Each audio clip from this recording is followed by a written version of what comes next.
A millionaire believed he had found the perfect wife to care for his daughter after the mother's death. But everything changes when the child begins having strange and violent episodes right after meals. One night he smells something sweet and artificial coming from the soup, and something inside him screams for answers. What he discovers upon investigating transforms love into terror and reveals an unimaginable crime hidden within the home. Alexander Reynolds stood by the floor-to-ceiling windows of his Manhattan penthouse, watching the city lights flicker like stars beneath him. At 42, he had everything money could buy: a successful investment firm, properties across the country, and more wealth than he could spend in 3 lifetimes.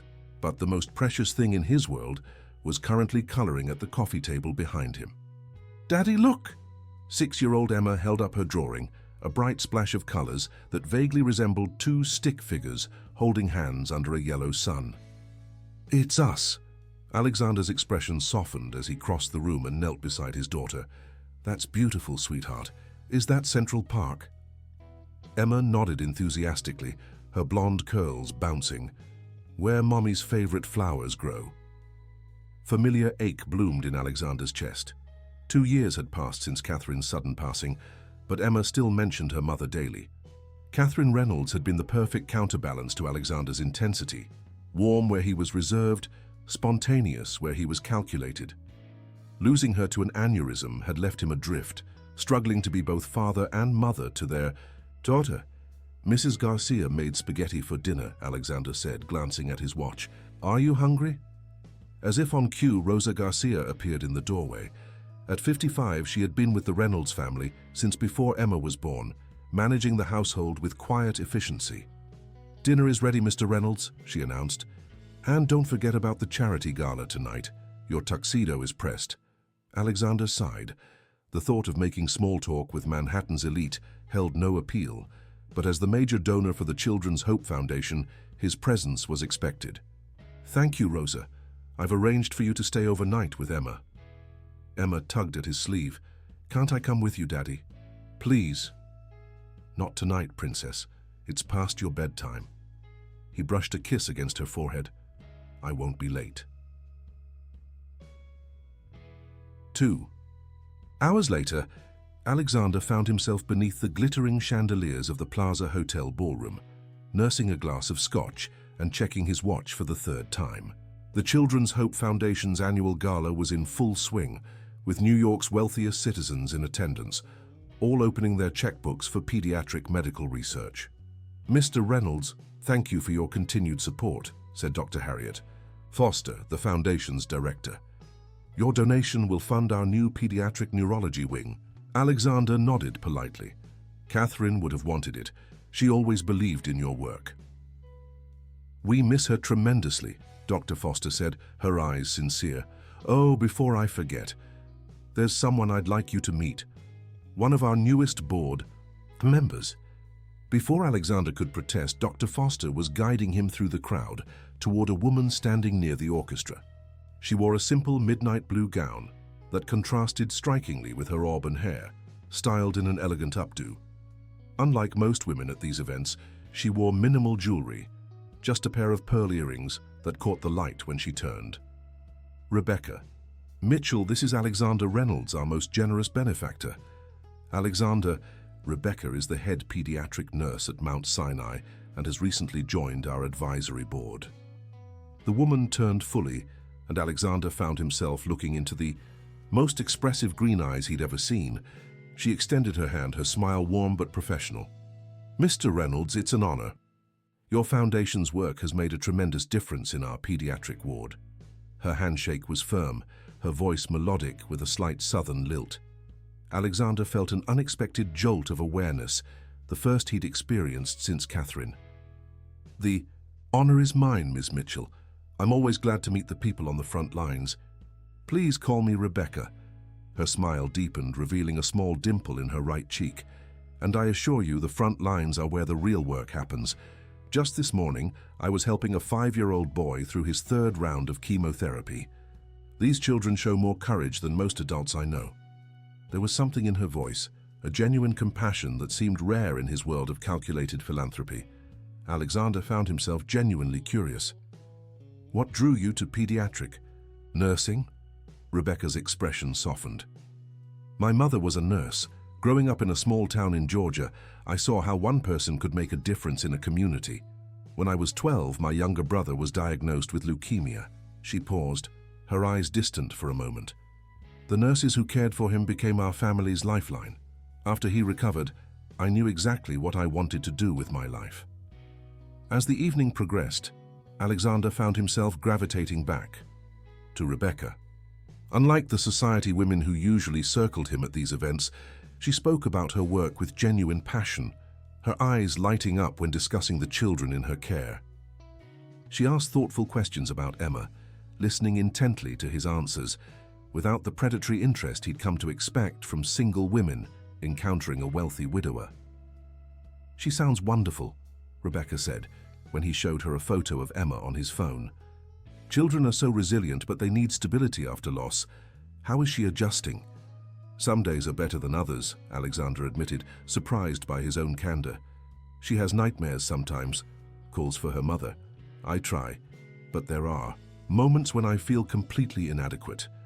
Rebecca's hand briefly touched his arm, the gesture somehow both professional and comforting. "You're doing the most important thing, being there.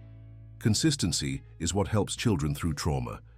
By the time the gala wound down, Alexander had extended an invitation for Rebecca to join him for lunch the following week, ostensibly to discuss her ideas for the Foundation's next initiative. As his driver navigated the late-night Manhattan traffic, Alexander found himself replaying their conversation, analyzing his unexpected reaction to her. Catherine had been gone for 2 years. The initial shock of grief had gradually given way to a dull ache, and then to a functional routine, centered entirely around Emma and work. He hadn't considered dating, hadn't even looked at another woman. Yet something about Rebecca Mitchell had broken through his carefully constructed walls. When he arrived home, Alexander found Rosa dozing in the armchair beside Emma's bed. His daughter slept peacefully, her favorite stuffed elephant clutched to her chest. He gently woke Rosa and thanked her for staying late. "She had a good evening, Mr. Reynolds," Rosa reported, though she did ask for her mother at bedtime. Alexander nodded, the familiar guilt washing over him. Would there ever come a day when he could give Emma everything she needed? As he stood watching his daughter sleep, Alexander couldn't help but think of Rebecca's words about stability and consistency. Perhaps it was time to consider that Emma needed more than just a father in her life. The lunch with Rebecca turned into dinner the following week, and then weekend outings that included Emma. Rebecca had a natural way with his daughter, neither trying too hard to win her affection nor keeping her distance. Within a month, Alexander found himself looking forward to their time together. His days brightened by her text messages and calls. "Daddy, is Miss Rebecca your girlfriend?" Emma asked one Sunday evening after Rebecca had left following an afternoon in Central Park. Alexander hesitated, unsure how to explain adult relationships to a 6-year-old. "Would that be okay with you if she was?" Emma considered this, her small face serious. "I think Mommy would like her. She makes you smile again." Out of the mouths of babes, Alexander thought, realizing his daughter was right. For the first time since Catherine's passing, he was smiling again. Maybe, just maybe, there was room in their lives for someone new. Spring bloomed into summer, and Rebecca became a fixture in the Reynolds household. Alexander found himself constantly amazed by her seemingly boundless energy. She would work 12-hour shifts at the hospital, then arrive at his penthouse with enough enthusiasm to engage Emma in elaborate craft projects or impromptu dance. Parties in the living room. "You're remarkable," Alexander told her one evening as they sat on the balcony, watching the sunset paint Manhattan's skyline in shades of gold and pink. Emma had finally fallen asleep after Rebecca had read her 3 bedtime stories. Rebecca smiled, the fading sunlight catching the auburn highlights in her hair. "I just love children. They remind us what's important in life." "Emma adores you," Alexander said, reaching for her hand, "and so do I." Their relationship had progressed with surprising speed, driven by an undeniable chemistry. and what felt like genuine compatibility. Rebecca fit seamlessly into their lives, anticipating their needs and filling gaps Alexander hadn't even realized existed. When she spoke about her childhood in Georgia, her nursing career, and her dreams for the future, he found himself envisioning her in his life permanently. "I've been thinking," Alexander said, his thumb tracing circles on the back of her hand. "Emma starts first grade in September. She needs stability, a complete family, and I never felt this way about anyone since Catherine." Rebecca's eyes widened. "Alexander, what are you saying?" "I'm saying that life is unpredictable and sometimes terrifyingly short. Catherine taught me that. When you find something precious, you shouldn't wait." He withdrew a small velvet box from his pocket. "This might seem sudden, but nothing about it feels wrong. Rebecca Mitchell, will you marry me?" The ring inside was an emerald surrounded by diamonds, chosen to match her eyes. Rebecca gasped, her hand flying to her mouth. "Alexander, we've only known each other for 3 months. And in those 3 months you've brought joy back into this home." He took her hand again. "I'm not a man who makes impulsive decisions. I've thought about this carefully. Emma needs a mother and I need a partner. You're extraordinary with her and with me. We can have a long engagement if you prefer." Tears glistened in Rebecca's eyes. "No," she whispered. "No long engagement. Yes, Alexander, yes, I'll marry you." The wedding was a small, intimate affair held in the Hamptons just 6 weeks later. Emma served as the flower girl, beaming as she scattered rose petals down the aisle. Only a handful of guests attended: Alexander's business partners, Rebecca's colleagues from the hospital, and Rosa Garcia, who had taken a rare day off to join the celebration. "Are you sure about this, Mr. Reynolds?" Rosa asked during the reception, her normally impassive face creased with concern. "It seems very fast." Alexander watched as Rebecca twirled Emma on the dance floor, both of them laughing. "I've never been more certain of anything, Rosa. She's exactly what Emma and I need." Rosa nodded, though something in her expression remained guarded. "I hope you'll all be very happy, sir." The newlyweds honeymooned in the Maldives for a week, with Rosa staying at the penthouse to care for Emma. Upon their return, Rebecca immediately resigned from her position at Mount Sinai.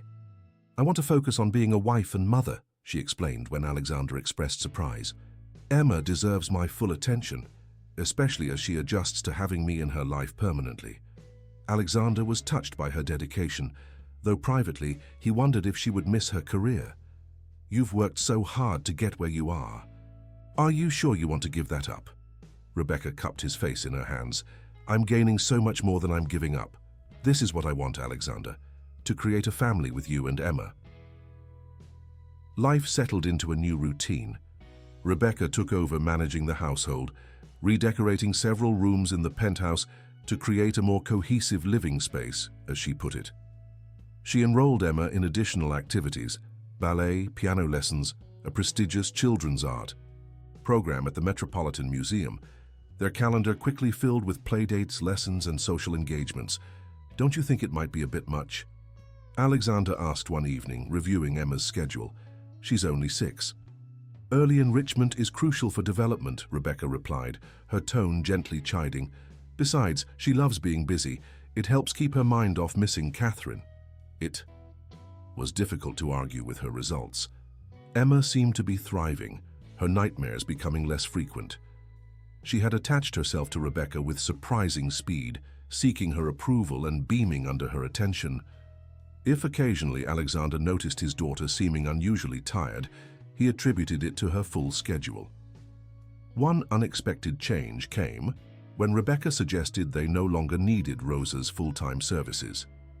"She's been with us for years." Alexander protested. "Emma adores her. And we'll keep her on part-time," Rebecca assured him. "But having another caregiver creates confusion about authority.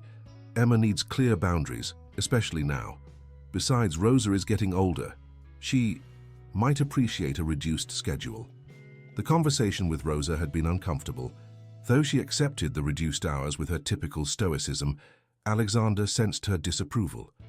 Still, he reasoned, Rebecca was a trained pediatric nurse with experience in child development. If she felt this was best for Emma, he should trust her judgment. 3 months into their marriage, Alexander noticed subtle changes in the household dynamic. Rebecca had taken complete control of Emma's diet, insisting on organic everything and eliminating sugar to help stabilize her moods. She scheduled regular mommy-daughter days that excluded Alexander, explaining that bonding time was essential for their relationship. "You work such long hours," Rebecca reminded him when he expressed disappointment at being left out of a trip to the American Girl store. "Emma needs quality time with me while you're busy."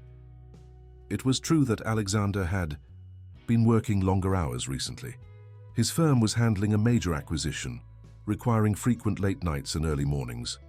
He was grateful that Emma had Rebecca to compensate for his absences, even if he sometimes felt a strange distance growing between himself and his daughter. That autumn, Emma began experiencing stomach aches and occasional fevers that came and went mysteriously. The episodes typically began in the evenings, with Emma becoming uncharacteristically irritable during dinner, then complaining of pain and sometimes developing a fever that would spike alarmingly high. "Should we take her to the doctor?" Alexander asked during one particularly bad episode, watching anxiously as Rebecca applied a cool cloth to Emma's forehead. "I've already spoken with Dr. Winters," Rebecca assured him. "He thinks it's just a virus that's going around her school. Several children have similar symptoms." Alexander frowned. "But it's been happening for weeks now. Children's immune systems are developing. They catch everything." Rebecca's tone was patient but firm. "Trust me, Alexander. This is my area of expertise. If it were anything serious, I would know." He couldn't argue with that logic. Rebecca's background in pediatric nursing made her more qualified than him to assess Emma's health. Still, something about the situation nagged at him. The way the symptoms always seemed to appear after meals, how quickly they sometimes resolved under Rebecca's care. "I know it's hard to see her suffering," Rebecca said softly, correctly reading his concern. "But you're so busy with work right now. Let me handle this. I promise I'll tell you if there's anything to worry about." Alexander nodded reluctantly. The acquisition was at a critical stage, demanding his full attention. He was fortunate to have a wife who could manage things at home while he focused on providing for their future. Yet as autumn progressed into winter, Emma's episodes became more frequent and more severe. Now there were not just stomach aches and fevers, but occasional disorientation, extreme fatigue, and once, terrifyingly, a brief period where she seemed unable to recognize Alexander. "I'm taking her to the hospital," he insisted after that incident, already reaching for his phone. "Alexander, stop." Rebecca's voice was firmer than he'd ever heard it. "You'll traumatize her unnecessarily. I've already called Dr. Winters. He's sending over a prescription that should help." "But she didn't know who I was." "That's not normal, Rebecca." Hi. Fevers can cause temporary confusion, especially in children. Rebecca's expression softened as she stroked Emma's hair. The little girl had fallen into an exhausted sleep on the couch. "Dr. Winters says it's a complex viral syndrome. Several children from her school have been hospitalized with similar symptoms." The mention of other children being hospitalized only heightened Alexander's alarm. "Then, maybe Emma should be in the hospital too." "With my background, I can provide better care at home," Rebecca countered. "Hospital environments are stressful for children and full of secondary infections. Trust me, Alexander, I would never put Emma at risk." Reluctantly, Alexander backed down. The prescription Dr. Winters sent over, some kind of antiviral medication, Rebecca explained, seemed to help. Emma's episodes became less severe, though they continued to occur with unsettling regularity. During this period, Alexander couldn't help but notice how completely dependent Emma had become on Rebecca during her illness. His daughter, once so eager for his attention, now called for Rebecca when she felt unwell, clinging to her stepmother and sometimes even pushing Alexander away. "It's normal," Rebecca assured him when he mentioned it. "I'm with her all day. I'm the one who helps her when she feels sick. Children naturally turn to whoever provides the most immediate comfort." It made sense, but the distance growing between him and Emma left an ache in Alexander's chest. He tried to compensate by coming home earlier when possible, bringing small gifts, suggesting weekend activities. But Emma was often too tired or unwell for outings, and Rebecca gently but firmly reminded him that consistency was more important than grand gestures. "She needs routine right now," Rebecca would say. "Too much excitement could trigger another episode." As Christmas approached, Alexander found himself increasingly troubled by the changes in his household. The joyful home he had envisioned when proposing to Rebecca had instead become a place of hushed voices and constant health concerns. Emma, once vibrant and energetic, now seemed perpetually pale and subdued. Even Rosa, during her twice-weekly visits, had commented on the change. "The Nina doesn't look well, Mr. Reynolds," she had said in a low voice while Rebecca was upstairs with Emma. "Has she seen a specialist?" Alexander had assured her that everything possible was being done, but Rosa's concern echoed his own growing unease.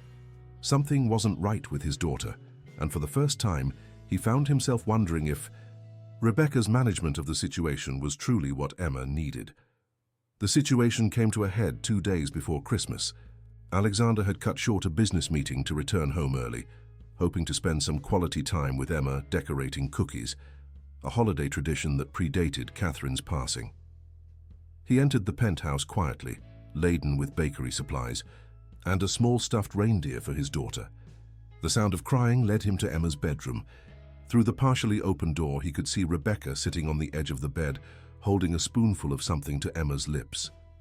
"Just one more, sweetheart," Rebecca was saying, her voice honeyed but insistent.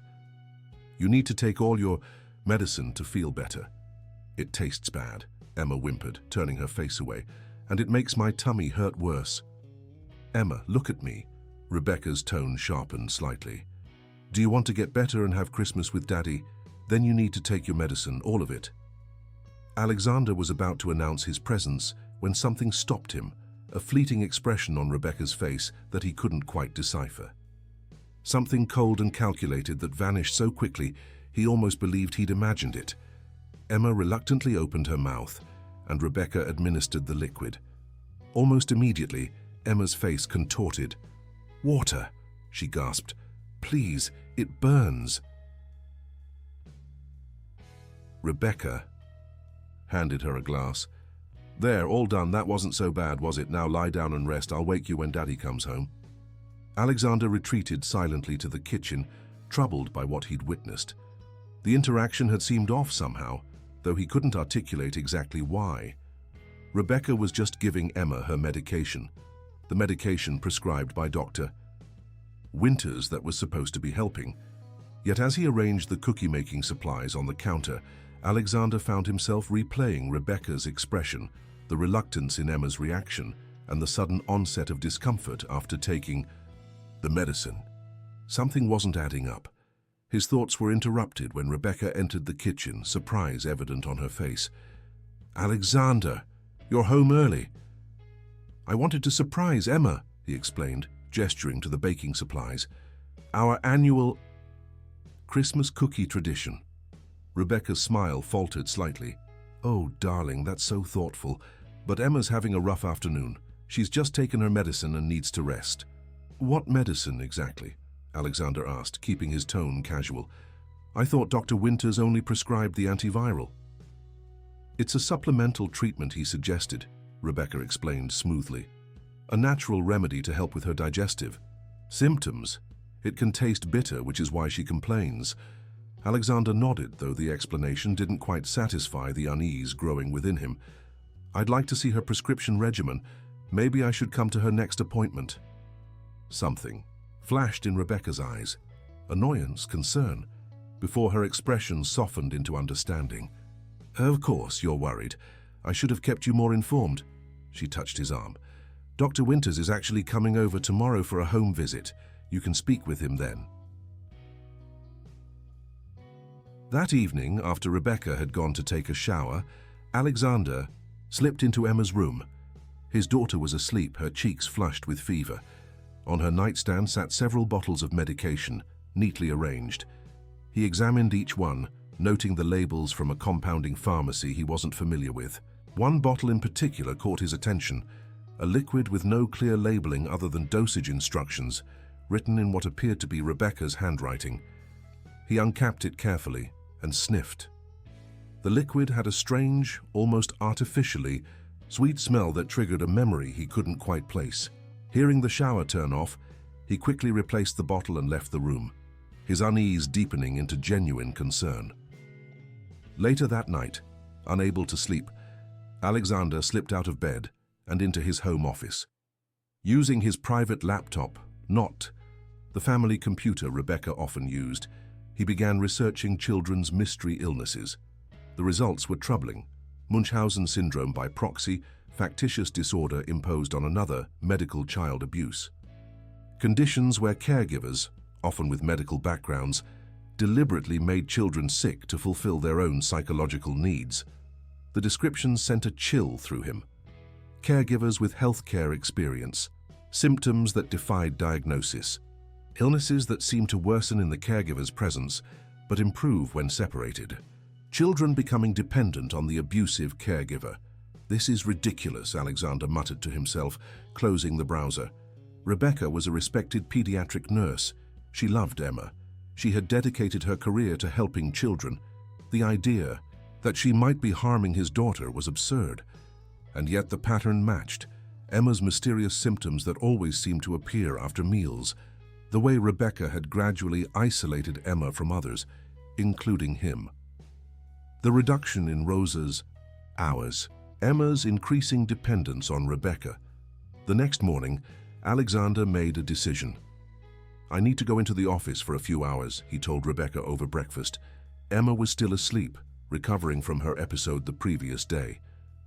Will you be all right with Emma until Dr. Winters arrives? Rebecca smiled reassuringly. Of course, you focus on work, we'll be fine. Instead of going to his office, Alexander drove to the compounding pharmacy listed on Emma's medication bottles. The pharmacist, a middle-aged man with a professional demeanor, listened carefully to his inquiries. Yes, we've been filling prescriptions for your daughter, the pharmacist confirmed. Dr. Winters is the prescribing physician. Can I see copies of the prescriptions? Alexander asked. I'm trying to get a better understanding of her treatment plan. The pharmacist hesitated. Normally that would require a signed release from the prescribing doctor or the primary caregiver. In this case, your wife has been managing all of Emma's prescriptions.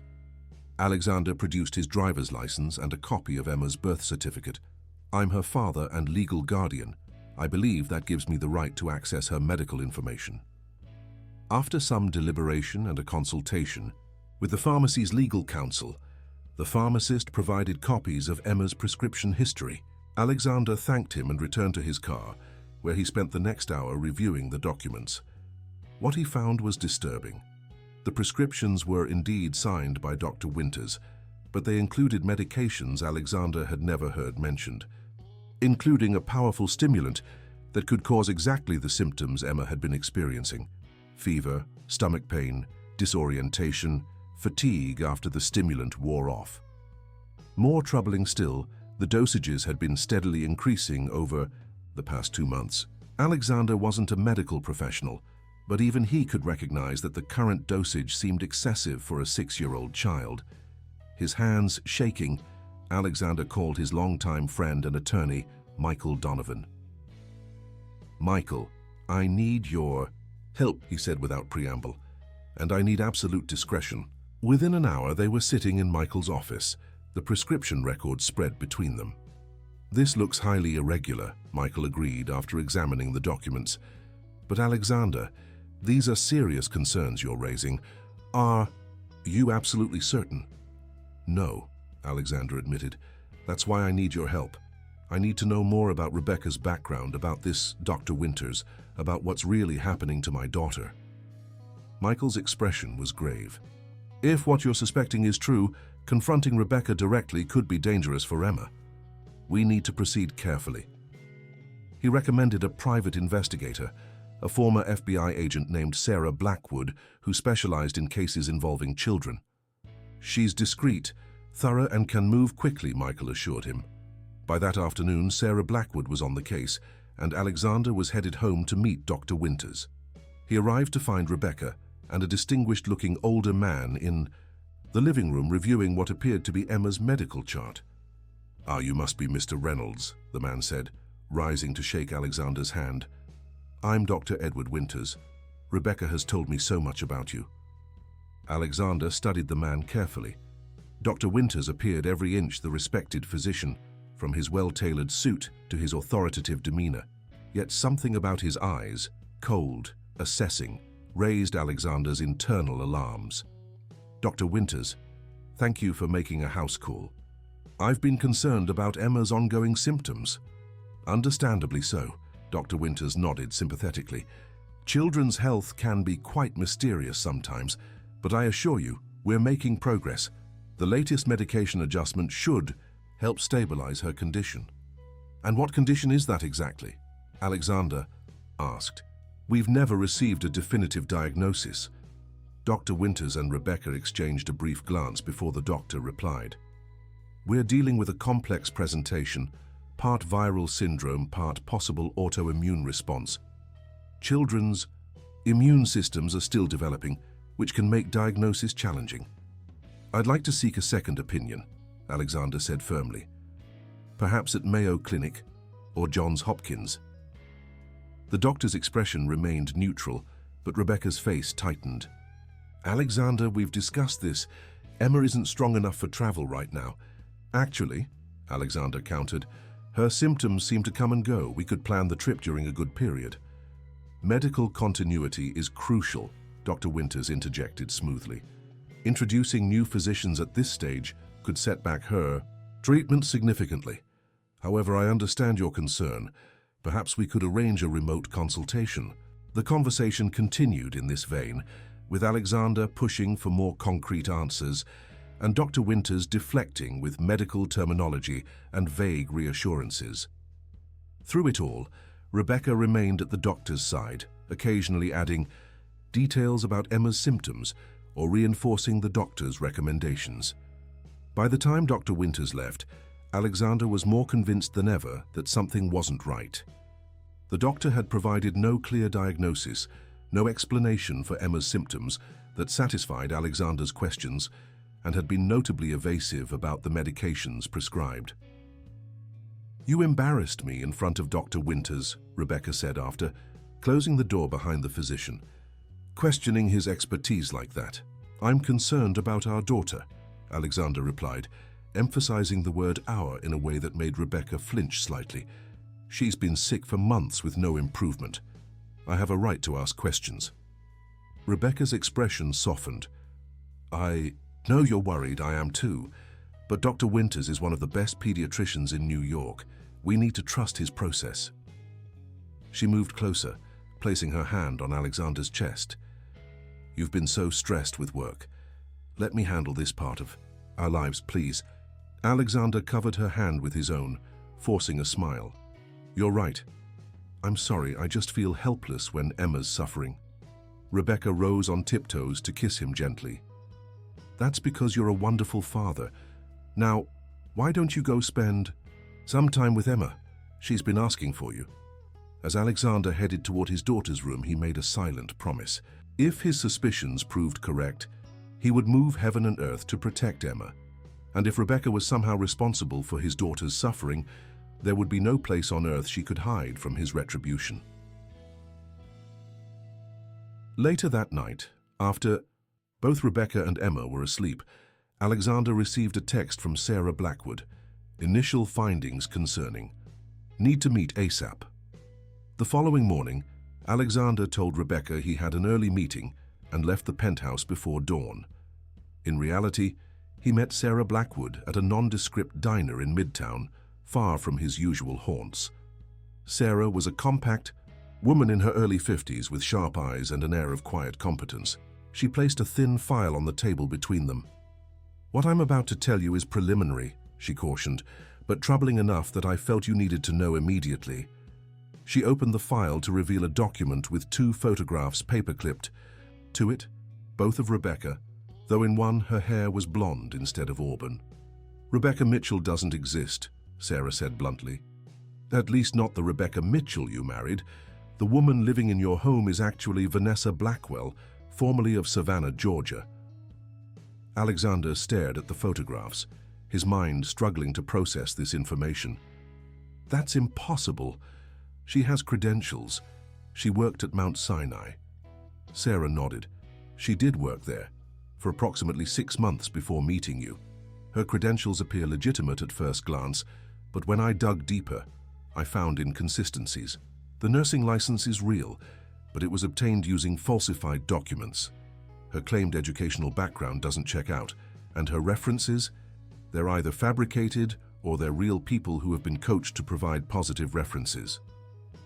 "But why?" Alexander felt as though the ground was shifting beneath him. What possible reason could she have? Sarah's expression was grim. "This isn't the first time she's done this, Mr. Reynolds. Vanessa Blackwell has a pattern. She targets wealthy widowers with young children, particularly daughters. She establishes herself as a caregiver figure, then orchestrates a whirlwind romance. After marriage, the children begin experiencing mysterious health issues." The blood drained from Alexander's face. "There are others?" "At least 2 cases I've been able to confirm so far. Both followed the same pattern. In both cases, the children's health deteriorated significantly. One child was eventually removed from the father's custody after being diagnosed with a rare neurological disorder, a diagnosis that was questioned years later when the child made a miraculous recovery after being separated from her stepmother." Alexander felt physically ill. And Dr. Winters? Edward Winters lost his medical license in Florida 5 years ago for prescription fraud. He relocated to New York and established a concierge practice catering to wealthy families. He appears to be part of a network of disreputable medical professionals who provide diagnoses and prescriptions on demand, for a price. Alexander's mind raced back through the past months. The gradual isolation of Emma, the mysterious illnesses, Rebecca's insistence on managing all medical care. "My God, she's been poisoning my daughter." "Based on the prescription records, you provided that appears likely," Sarah confirmed. "The medication being prescribed to Emma contains stimulants and other substances that could cause exactly the symptoms you've described. Long-term exposure could lead to permanent damage." "I need to get Emma away from her immediately." Alexander half rose from his seat, panic rising in his throat. Sarah placed a restraining hand on his arm. "Mr. Reynolds, I understand your impulse, but we need to proceed carefully. If you confront Vanessa directly without sufficient evidence, she could flee with Emma or accelerate her plans. We need to document what's happening and involve the proper authorities." "What are you suggesting?" Alexander forced himself to sit back down, though every instinct screamed at him to rush home to his daughter. "First, we need conclusive proof of what she's giving Emma. The prescriptions are concerning, but we need to confirm what's actually being administered. I recommend installing hidden cameras in your home, particularly in the kitchen and Emma's bedroom. Then we need to secure samples of whatever she's giving Emma for laboratory testing." "That will take too long," Alexander protested. "Every day that passes puts Emma at greater risk." "There's another option," Sarah said carefully. "You could arrange to take Emma away for a few days, perhaps a father-daughter trip. If her symptoms improve when she's separated from Vanessa, that would support our theory and give Emma's system time to clear whatever she's been given." Alexander considered this. "Christmas is in 3 days. I could suggest taking Emma to our house in Aspen. Tell Rebecca I want some father-daughter time while she prepares for our holiday party." "That could work," Sarah nodded. "But you need to act normally until then. Any change in your behavior might alert Vanessa that you're on to her." The thought of pretending everything was fine while his daughter was being systematically poisoned made Alexander physically ill, but he understood the necessity. "What about the cameras? When can those be installed?" "I have a team ready. If you can get Vanessa out of the house for a few hours, we can handle it today." Alexander checked his watch. Vanessa has a spa appointment this afternoon. She'll be gone from 1 to 4. "Perfect, we'll make it happen." Sarah closed the file. "Mr. Reynolds, one more thing. We've found financial trails suggesting Vanessa isn't working alone. There appears to be a network involved. Fake reference. Providers, medical professionals like Winters, possibly even legal assistants. Their endgame isn't clear yet, but it likely involves your assets. Alexander's jaw tightened. Find out everything you can. I want everyone involved to pay for what they've done to my daughter. The rest of the day passed in an agonizing blur. Alexander returned home and forced himself to act normally, kissing Rebecca on the cheek, asking about her plans for the day, discussing the upcoming holiday party as if his world hadn't just been shattered. Emma was having what Rebecca termed a good day, though to Alexander's eyes his daughter still looked pale and listless compared to the vibrant child she had been before Rebecca entered their lives. It took every ounce of self-control not to grab Emma and run far away from the woman who had deceived them so completely. "I've been thinking," Alexander said casually over lunch, while Emma picked at her food. "After Christmas, Emma and I should take a trip to Aspen. Just the two of us, some father-daughter time on the slopes." Rebecca's fork paused halfway to her mouth. "Skiing? Alexander, Emma's not well enough for that kind of activity." "Not right away, of course," he backpedaled smoothly. "Just sometime in the mountain air. You're always saying how fresh air is good for recovery. You could join us after New Year's." Rebecca studied him for a moment, her green eyes, those eyes he had once found so captivating, calculating something behind their surface. "I suppose that could work. It would give me time to finish organizing the renovation for the guest rooms." Alexander felt a chill at how easily she acquiesced. What had she been planning for those guest rooms? More importantly, what had she been planning for Emma? When Rebecca left for her spa appointment, Alexander gave Emma an extra long hug. "I love you so much, Princess," he whispered, his voice thick with emotion. Emma looked up at him with tired eyes. "I love you too, Daddy.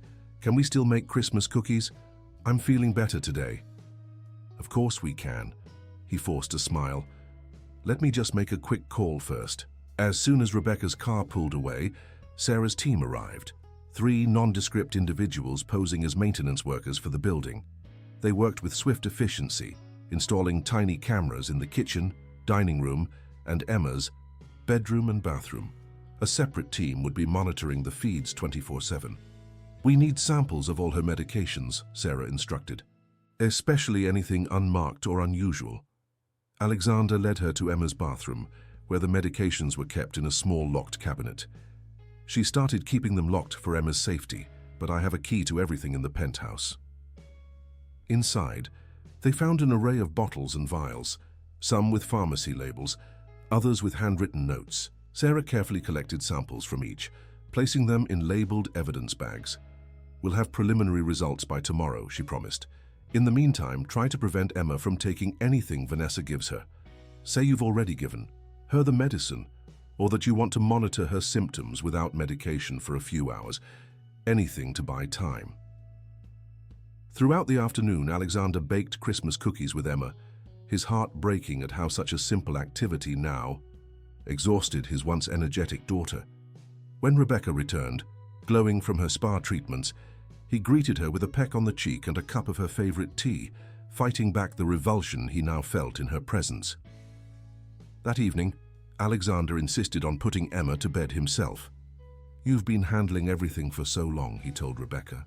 "Let me take care of bedtime tonight." If she was suspicious, she hid it well.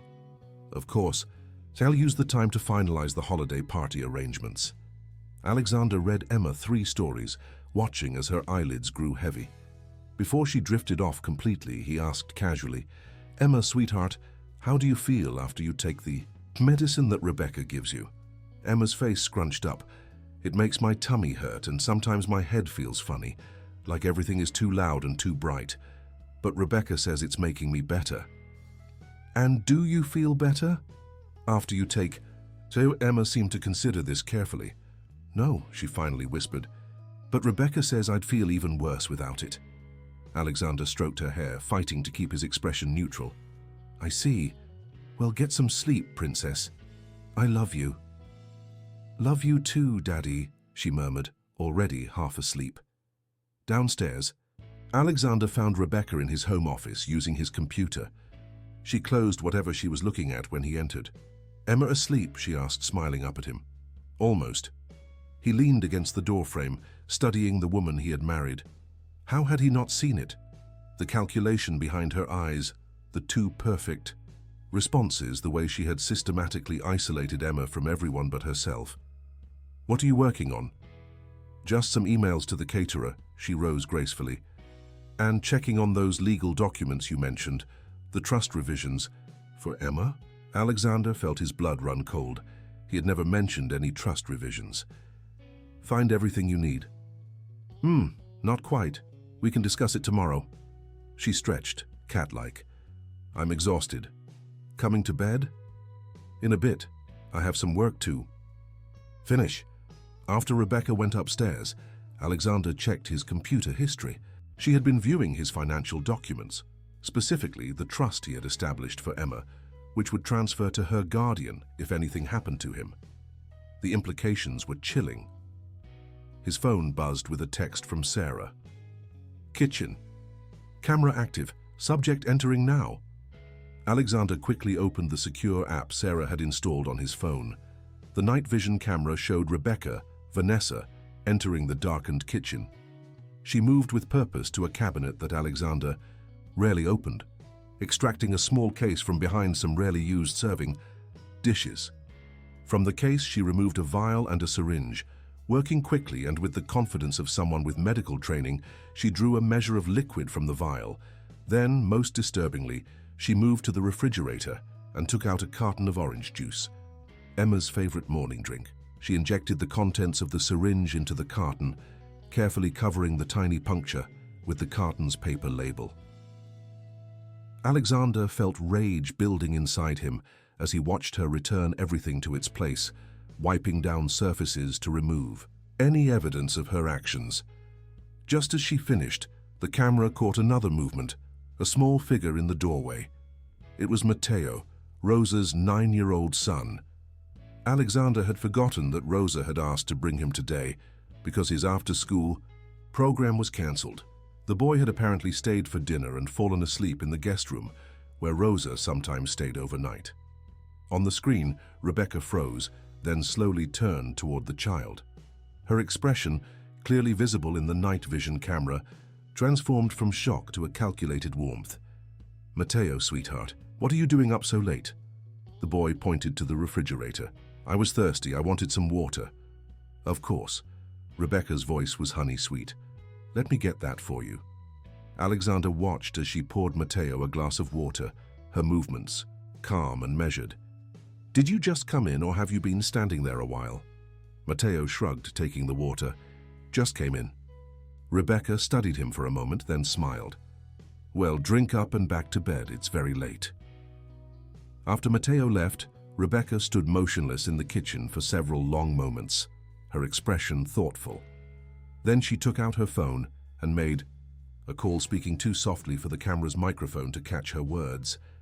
Alexander's phone buzzed again, with another text from Sarah. "We need to move faster. The boy may be at risk now." Dawn found Alexander still awake, having spent the night reviewing camera footage and exchanging messages with Sarah. The evidence was damning. 3 times during the night, Rebecca had entered Emma's room, administering drops from an unmarked bottle into the sleeping child's mouth. Each time Emma had stirred restlessly afterward, whimpering in her sleep. The laboratory results arrived by encrypted email at 6 a.m.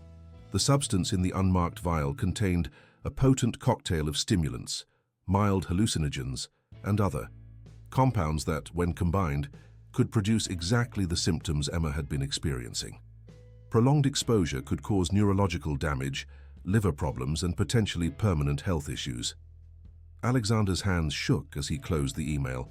He needed to get Emma away from Rebecca immediately, but he had to be smart about it. If Rebecca realized she had been discovered, there was no telling what she might do, either to cover her tracks or to Emma. His phone rang. Sarah Blackwood. "We have a new development," she said without preamble. "My contact at the Hall of Records found something concerning." There's a petition for emergency guardianship filed yesterday by Rebecca Reynolds, citing concerns about your mental stability and alleging that you've been exhibiting paranoid behaviors that put Emma at risk. Alexander felt as though he'd been punched. What? That's absurd. It gets worse. There are affidavits from Dr. Winters and 2 other physicians, likely part of the same network, claiming they've observed concerning behavior from you during Emma's treatment. The petition suggests that your grief over your first wife's death has compromised your judgment. They're trying to take my daughter, Alexander realized, ice forming in his veins. That's been the plan all along. Get me to marry her, make Emma sick, document my erratic reactions to my daughter's illness, then petition for guardianship. Once she has guardianship, she would have control of Emma's trust, Sarah finished. And if anything happened to you, she'd inherit everything designated for Emma's guardian. The pieces clicked into horrible place. Rebecca's interest in his financial documents, her insistence on managing all aspects of Emma's care, the mysterious illnesses that had no cure but kept Emma dependent on her. The hearing is scheduled for December 27th, Sarah continued. That gives us 3 days to compile evidence and prepare a counter-petition. I've already contacted Judge Marshall. She's an old friend who specializes in family court cases. She's agreed to review our evidence confidentially. Alexander's mind raced. I need to get Emma out of here today. If I wait until after Christmas as planned, it might be too late, Sarah agreed. We have enough evidence now to involve Child Protective Services, but that process can be complicated and time-consuming. Your best option might be to create a reason to take Emma to the hospital, get her officially tested for these substances while she's there. Rebecca will never agree to that. She's been actively preventing Emma from receiving outside medical care. Then don't give her a choice. Create a situation where calling an ambulance is the only option. Once Emma is in the hospital, the standard tox screen should detect these substances. That will trigger an automatic investigation. The plan was risky but necessary. Alexander agreed to implement it that very day, after making sure all their evidence was securely backed up and in the right hands. When he returned to the bedroom, Rebecca was still sleeping peacefully, the sleep of someone who believed her schemes were working perfectly. Alexander showered and dressed, his mind calculating each step of the day ahead. Downstairs, he found Rosa already in the kitchen, preparing breakfast. She looked up when he entered, her expression cautious. Mr. Reynolds, Matteo told me something last night that I think you should know. Alexander tensed. What is it, Rosa? The housekeeper glanced around to ensure they were alone. He says he saw Mrs. Reynolds putting something in Emma's soup yesterday, some drops from a small bottle. He was afraid to tell me right away because Mrs. Reynolds has been intimidating him. So Matteo had seen more than he let on. Alexander placed a hand on Rosa's shoulder. Thank you for telling me, Rosa. I need to ask you something important. Would you be willing to make a statement about this to the authorities? Rosa's eyes widened, but she nodded firmly. For Emma, yes, always. And one more thing, I need you and Matteo to leave the house today. Take the day off. Go somewhere public, a mall, a movie theater. Stay there until I contact you. Rosa studied his face. You think we are in danger, Mr. Reynolds. I think it's better if you're not here for what happens next, Alexander replied grimly. After Rosa left with a confused but obedient Matteo, Alexander went to Emma's room. His daughter was awake but listless, dark circles under her eyes, despite having slept for nearly 12 hours. Good morning, Princess, he said, sitting on the edge of her bed. How are you feeling? Tired, Emma mumbled, and my tummy hurts. Alexander felt a surge of rage that he carefully suppressed. I'm sorry to hear that. Listen, I was thinking we could do something special today. Just you and me. Emma's face brightened slightly. Like what? How about we go to the Museum of Natural History, see the dinosaurs? Before Emma could respond, Rebecca appeared in the doorway, still in her silk robe. Museum? Alexander, Emma's not well enough for an excursion like that. She seems better this morning, Alexander countered, forcing a casual tone. And we won't stay long. I think some fresh air would do her good. Rebecca crossed the room, placing a cool hand on Emma's forehead. She's warm. I think she's developing another fever. Today should be a rest day. Alexander watched as his daughter's brief enthusiasm faded, replaced by the compliant lethargy that had become her default state. Maybe Rebecca's right, Daddy. I am pretty tired. Of course, sweetheart, another time. He kissed her forehead, noting that she didn't feel warm at all to him. Why don't you come down for breakfast when you're ready? I think Rosa made your favorite pancakes. In the hallway, Rebecca placed a restraining hand on his arm. Alexander, I know you mean well, but these impulsive outings aren't good for Emma's recovery. Consistency and rest are what she needs right now.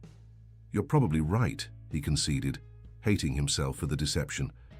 I just miss spending time with her. Rebecca's expression softened with practiced sympathy. I know you do, and you will.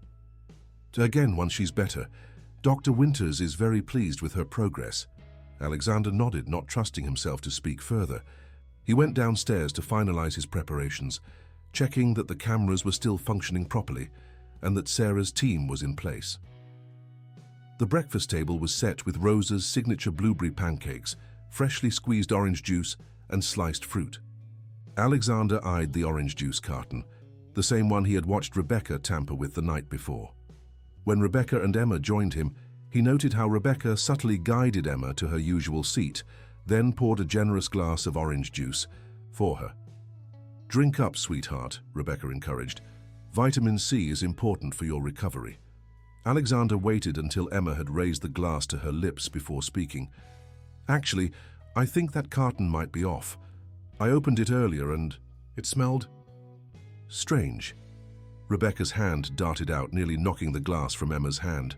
Oh, well, we can't have that. I'll get you some water instead, Emma.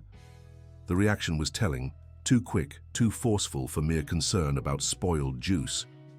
Alexander watched as Rebecca efficiently disposed of the entire carton, rinsing it thoroughly before placing it in the recycling bin. Such a shame, Rebecca said lightly. That was the last of the fresh squeezed. Throughout breakfast, Alexander maintained casual conversation while observing Rebecca closely. She was tense, her movements slightly too controlled, her smiles not quite reaching her eyes. She kept checking, her phone typing brief responses to messages that seemed to require immediate attention. After breakfast, Rebecca announced that Emma should return to bed. You're looking peaky again, sweetheart. I think we should continue your medication and see if we can head off another episode. I'll take her up, Alexander offered. I have a conference call in an hour, but I can work from her room until then. A flicker of annoyance crossed Rebecca's face before she masked it with a smile. That's sweet of you, but unnecessary. I've cleared my schedule to care for her today. I insist, Alexander said firmly. You've been carrying the load for so long. Let me help. In Emma's room, Alexander sat beside his daughter as she flipped listlessly through a picture book. When Rebecca appeared with Emma's medications, he was ready. I'll administer those, he said, holding out his hand. Rebecca hesitated, the tray of medicine cups and droppers clutched protectively. You have your call soon. I can handle this. My call was pushed back. Alexander lied smoothly.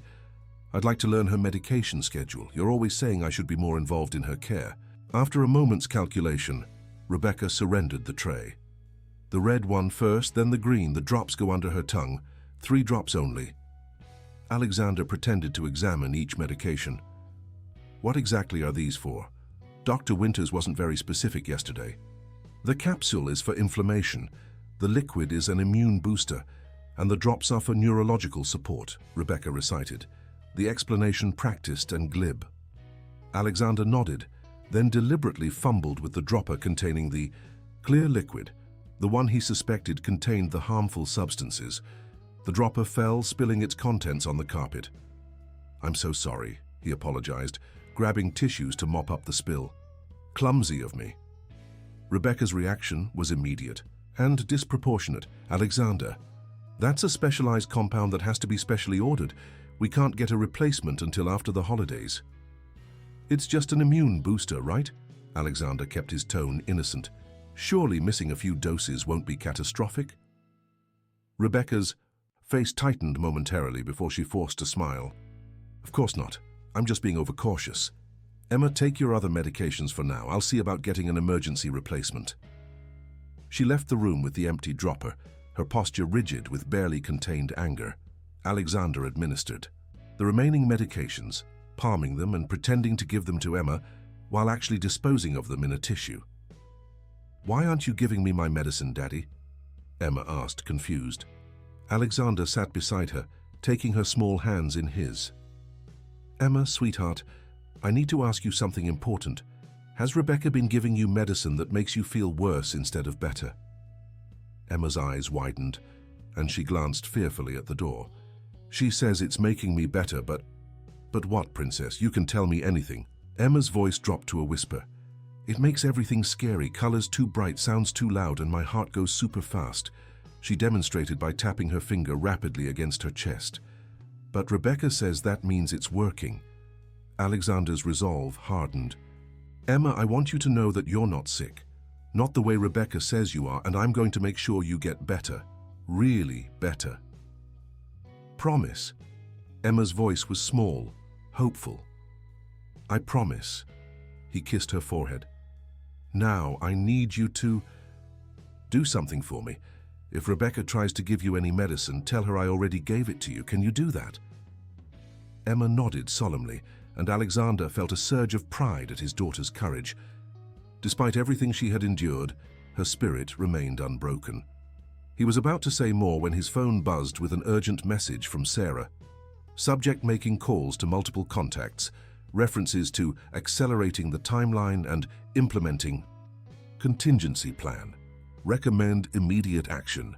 The game was changing. Whatever Vanessa had planned, she was moving up her schedule. Alexander had to act now.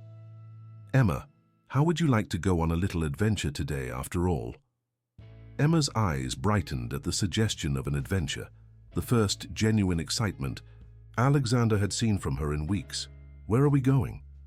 "It's a surprise," Alexander said, keeping his voice light despite the urgency pounding in his chest. "But first, let's get you dressed in something warm." As he helped Emma into jeans and a sweater, Alexander's mind raced through contingency plans. His original strategy of creating a medical emergency was too risky now that Rebecca appeared to be accelerating her timeline. He needed to get Emma safely away from the penthouse without alerting Rebecca to his suspicions. His phone buzzed again. Another message from Sarah. "Subject has packed a small bag. Hidden in master bedroom closet. Appears to contain passport and cash." So Rebecca was preparing to flee. The situation was deteriorating faster than he'd anticipated. Alexander helped Emma put on her warmest coat, scarf, and hat, explaining they might be outside for a while. "Remember, this is a special secret adventure. If Rebecca asks what we're doing, just say we're going to look at the Christmas decorations, okay?" Emma nodded, her eyes wide with the thrill of conspiracy. Alexander took her hand and led her downstairs, where they found Rebecca in his home office again, rapidly typing on her phone. She looked up with poorly concealed irritation when they appeared in the doorway. "Where are you two going?" she asked, her tone sharp before she modulated it into affected concern. "Emma should be resting. She's been cooped up for days," Alexander replied easily. "We're just going to take a quick walk to see the Christmas decorations on 5th Avenue. Some fresh air will do her good." Rebecca rose, smoothing her cashmere sweater. "Let me get my coat. I'll join you." "Actually," Alexander countered, "I was hoping you could use this time to finalize the details for tomorrow's party. The caterer called earlier with some questions, and I told them you'd call back this morning." A series of calculations played across Rebecca's face as she weighed her options. "I suppose a short walk wouldn't hurt. But Emma, if you start feeling tired or ill, you tell Daddy immediately, understand?" "Yes, Rebecca," Emma answered dutifully.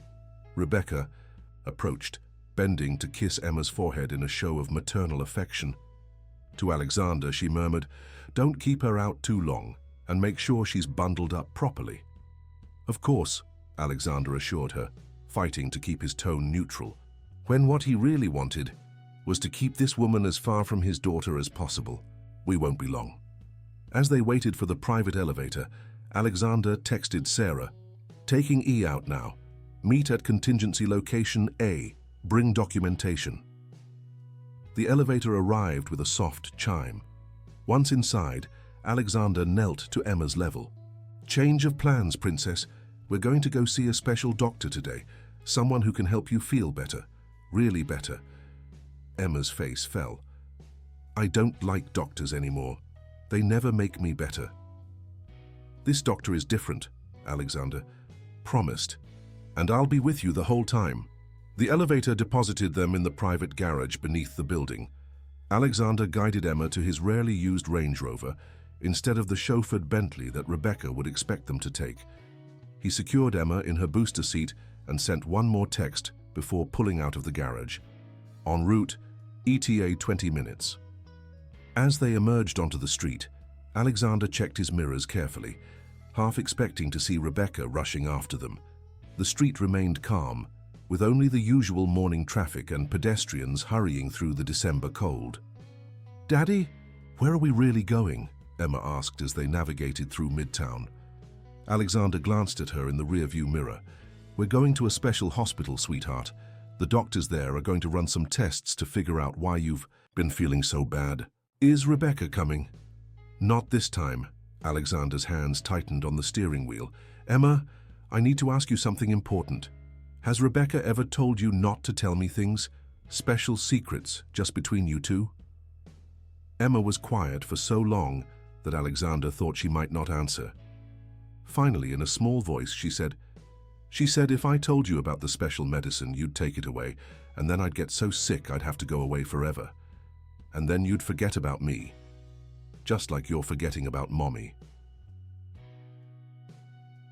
Alexander's heart constricted painfully. "Emma, I could never ever forget about you. You're the most important person in my world, and I will never ever let anyone take you away from me. Do you understand?" Emma nodded, though uncertainty lingered in her eyes. "Is Rebecca bad, Daddy?" How to answer that question? How to explain to a 6-year-old that the woman who had become her stepmother was systematically poisoning her for financial gain? "Rebecca is sick in a different way," Alexander finally said. "She does bad things because something in her mind isn't working right. But what's important is that you're going to be safe now. I'm going to make sure of it." They arrived at Columbia Presbyterian Hospital, where Sarah Blackwood was waiting at a side entrance with a woman in a white coat. "Mr. Reynolds, this is Dr. Julia Winters, no relation to the other Dr. Winters," Sarah introduced them. "She's a toxicologist and has been briefed on the situation." Dr. Winters, a no-nonsense woman in her 50s, smiled warmly at Emma. "Hello, Emma. I understand you haven't been feeling well. We're going to figure out why, okay?" Within minutes, they were escorted to a private examination room in the pediatric wing. Dr. Winters explained each step of the examination to Emma in simple, reassuring terms, while nurses collected blood and urine samples. "We've expedited the testing, Doctor," Winters told Alexander quietly, while Emma was distracted by a child life specialist. "Given the urgency of the situation, we should have preliminary results within the hour." Alexander nodded gratefully. "What happens after we confirm what's in her system?" "I've already contacted Child Protective Services and the police based on the evidence you've provided," Sarah explained. "Once we have medical confirmation of the poisoning, they'll move to detain Vanessa Blackwell and execute a search warrant for your penthouse." "And Emma? She'll need to stay in the hospital overnight for observation and to begin detoxing from whatever substances are in her system," Dr. Winters said. "But children are remarkably resilient. With the poisoning stopped, she should begin recovering quickly." Alexander's phone began buzzing insistently. Rebecca calling. He showed the screen to Sarah. "Don't answer," she advised, "but don't block her either. We want her to think you're just not available, not that you're avoiding her." The calls continued, interspersed with increasingly frantic text messages. "Where are you? You said a short walk." "Emma needs her medication. Call me immediately." "Alexander, I'm worried. Please respond." "The caterer needs decisions now. Where are you?" Alexander silenced the phone but kept it visible. watching as Rebecca's messaging strategy evolved from concern to annoyance to escalating worry. An hour later, Dr. Winters returned with a tablet displaying Emma's test results. We found significant levels of amphetamine-like stimulants, along with traces of hallucinogens and what appears to be a cocktail of other psychoactive substances. The combination explains Emma's symptoms: racing heart, fever, stomach distress, neurological effects. It's frankly miraculous she hasn't suffered more severe consequences. Alexander felt simultaneously vindicated and horrified. Will there be lasting effects? It's too soon to say definitively, but children her age have remarkable neuroplasticity. With the poisoning stopped and proper supportive care, I'm optimistic about a full recovery. The doctor's words had barely registered when Alexander's phone lit up with a new text from Rebecca. If you're trying to take Emma from me, you won't succeed. Remember who has the medical and legal documentation on their side. Come home now. And we can discuss this reasonably. Sarah read the message over his shoulder. She knows something's wrong. Let me update our team. While Sarah stepped out to make calls, Alexander sat beside Emma's hospital bed, where she was now sleeping peacefully after being given a mild sedative to help her rest. The nurse had assured him it was safe and would help her body begin to clear the toxins from her system. Looking at his daughter's face, relaxed in sleep for the first time in months, Alexander was overwhelmed by a complex tangle of emotions. Relief that she was safe, rage at what had been done to her, and crushing guilt that he had brought the person responsible into their lives. "I'm so sorry, Emma," he whispered, stroking her hair. "I should have protected you better." Sarah returned, her expression grim. "Our team reports that Vanessa has left the penthouse. She took her packed bag and was picked up by an unidentified man in a black Audi. They're following her, but we should assume she's running." "What? About the police, the arrest warrant?" "In process, but bureaucracy moves slowly, even with Judge Marshall expediting things. The good news is that with Emma safely here, and medical evidence of the poisoning, Vanessa's emergency guardianship petition is dead in the water." Alexander's phone chimed with a new message, not from Rebecca this time, but from an unknown number. "You think you've won, but this isn't over. You have no idea what you're up against. Every judge, every doctor, every authority you might appeal to, we have connections you can't begin to imagine. If you pursue this, you'll lose everything, not just Emma." Sarah documented the threatening message immediately. "This confirms our suspicion that she's working with a network. The message came through an encrypted application that's difficult to trace." "I don't care who she's working with or how powerful they think they are," Alexander said, a cold determination settling over him. "They hurt my daughter. I'll spend every cent I have, use every connection I've made in my life, to make sure they pay for that." The next few hours passed in a blur of police statements, medical consultations, and legal maneuvering. Judge Marshall, true to her word, had reviewed their evidence and issued emergency orders freezing Rebecca's assets and invalidating her guardianship petition. The police had issued an APB for Vanessa Blackwell with charges of child endangerment, attempted murder by poisoning, identity fraud, and conspiracy. By evening, news had come that Dr. Edward Winters had been arrested at his office, along with 2 nurses and an office manager who appeared to be part of the scheme. Records seized from his office had led to the identification of at least 3 other false medical professionals involved in the network. "We've only scratched the surface," Detective Rodriguez told Alexander during his latest update. "This appears to be a sophisticated operation targeting wealthy individuals, particularly those with young children or elderly parents. They create medical crises, then manipulate the legal system to gain control of assets." "Have you found Rebecca?" "Vanessa?" The detective shook his head.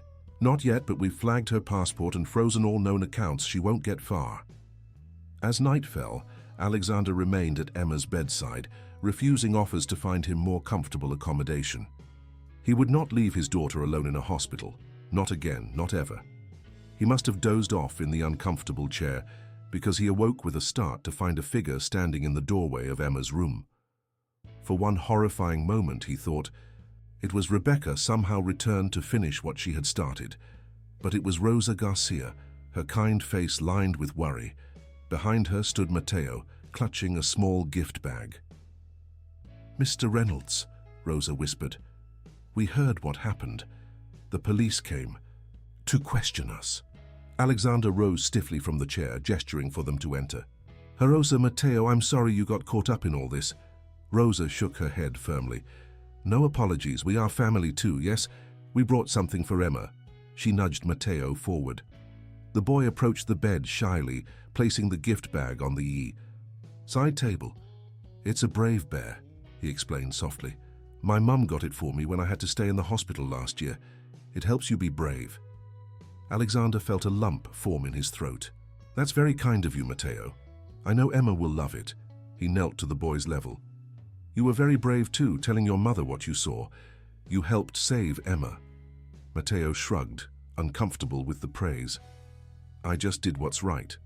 Sometimes that's the bravest thing of all," Alexander told him, placing a hand on the boy's shoulder. A commotion in the hallway drew their attention. Detective Rodriguez appeared at the door, his expression triumphant.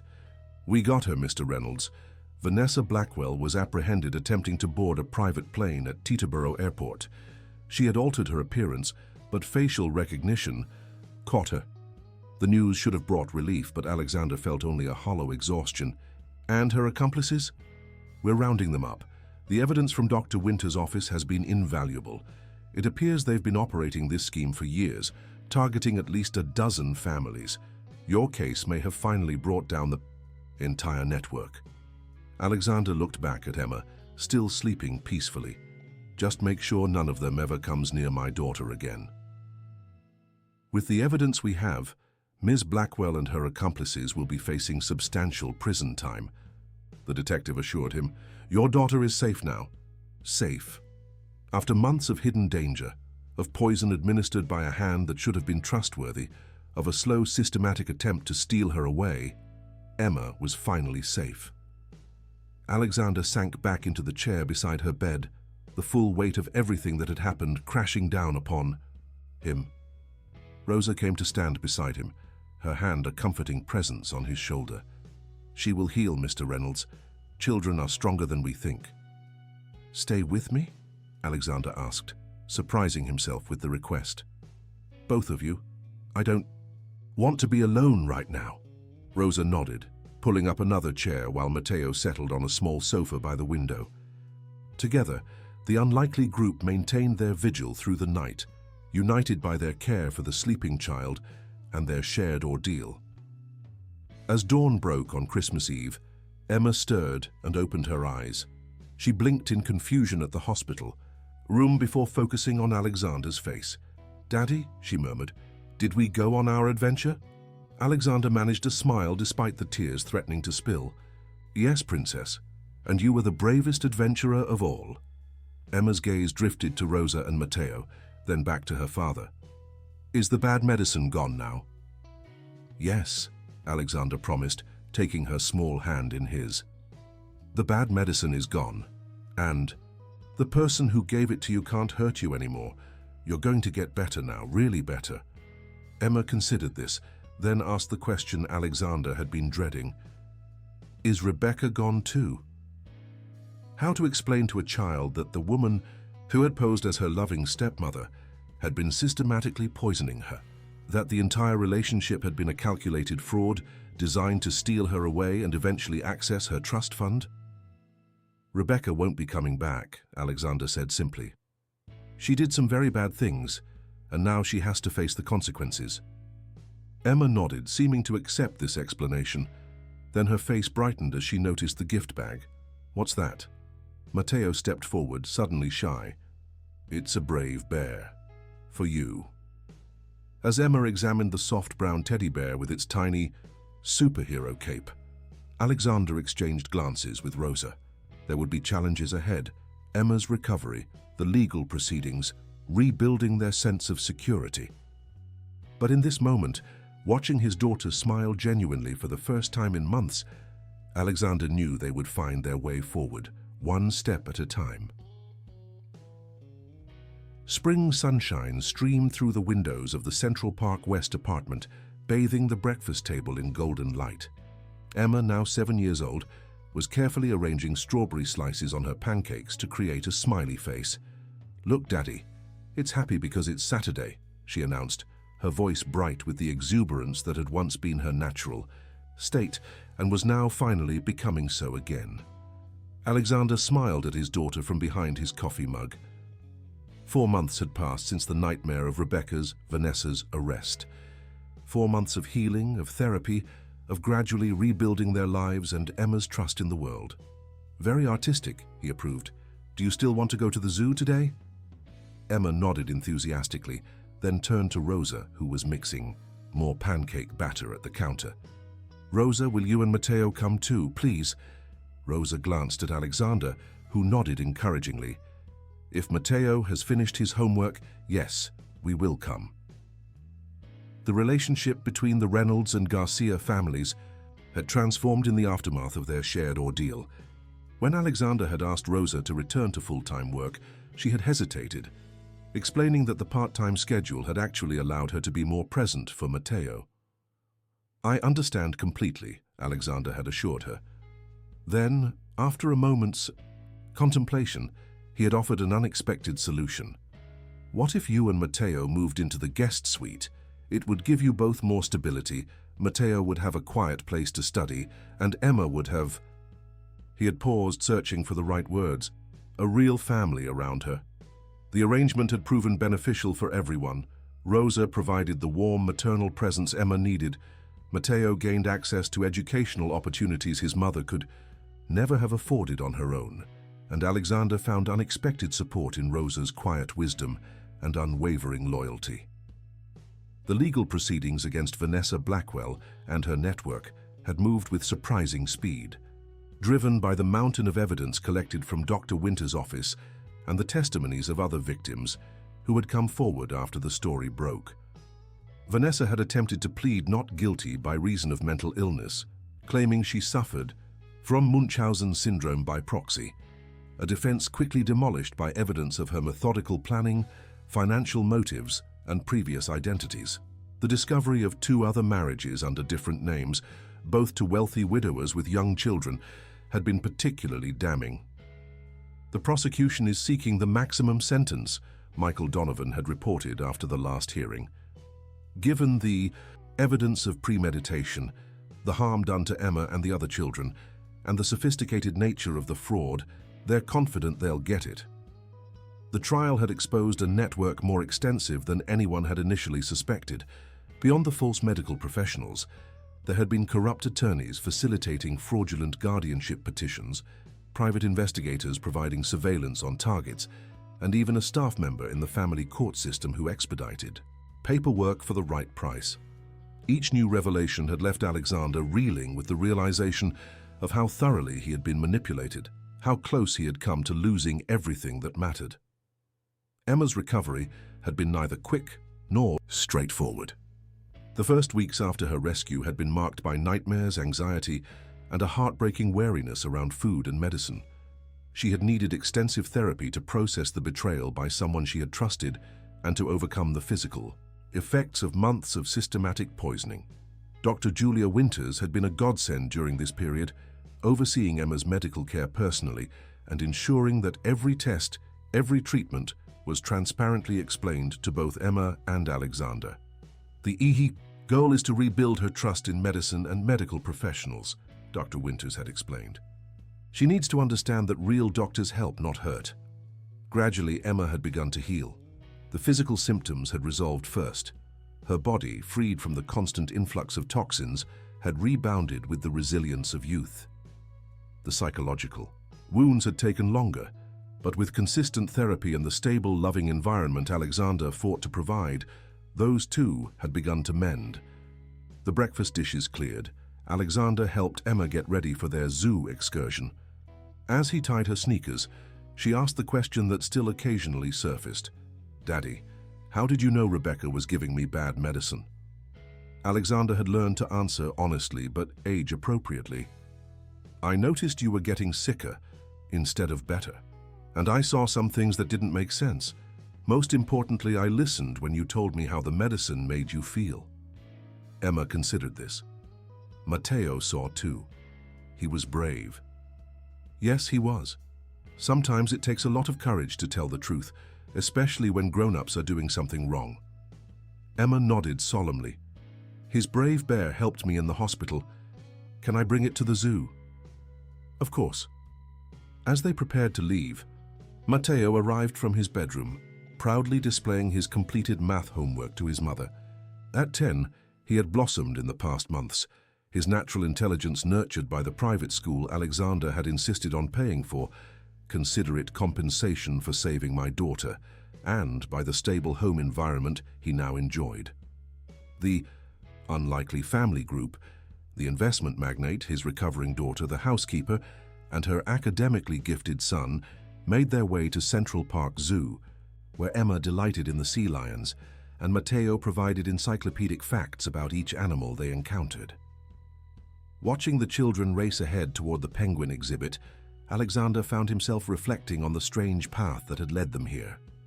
The catastrophic marriage that had nearly destroyed everything had, paradoxically, created the foundation for something new and unexpectedly meaningful. "You are smiling," Rosa observed, walking beside him. "It is good to see." "I was just thinking, how life takes unexpected turns," Alexander replied. "A year ago I thought I needed to find Emma a mother.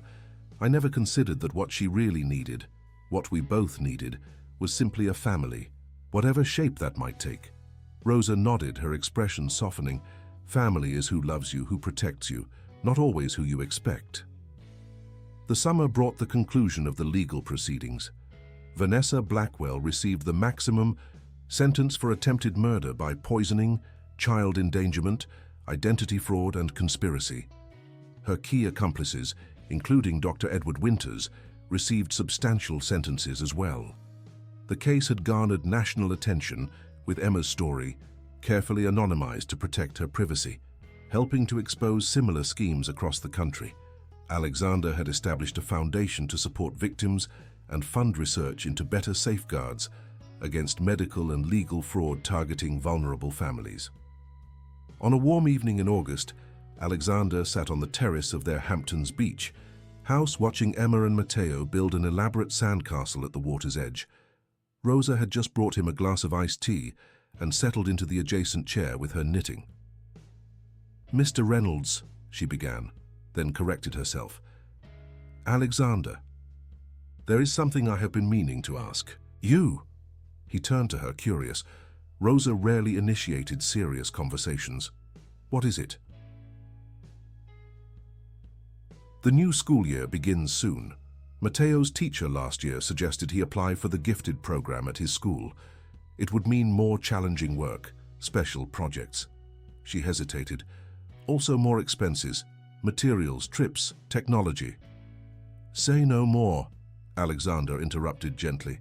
"Whatever Matteo needs for his education, consider it done. That boy has a brilliant future ahead of him." Rosa's eyes glistened with emotion. "You have done so much for us already." "And you for us," Alexander countered. "I don't know if Emma and I would have made it through this year without you and Matteo.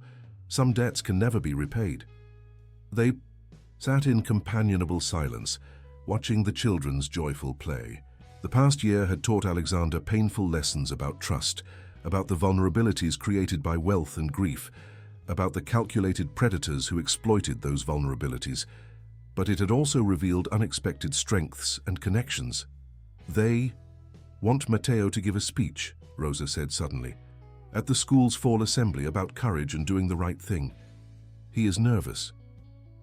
Alexander watched the boy who had saved his daughter by simply telling the truth about what he had seen. Tell him I'd be honored to help him prepare if he'd like." In September, Alexander sat proudly in the audience as Matteo took the podium at his school assembly. The boy looked small behind the microphone, but his voice was clear and steady. "Last year I saw something wrong happening, and I was scared to tell," Matteo began. "The person doing the wrong thing was a grown-up, and grown-ups are supposed to know better. But I remembered what my mum always says, that the truth is more important than being comfortable." From the row behind Alexander, Rosa wiped a tear. from her eye. When I finally told what I saw, it turned out to be more important than I thought. It helped save someone who couldn't save herself. Matteo glanced briefly at Emma, sitting beside Alexander.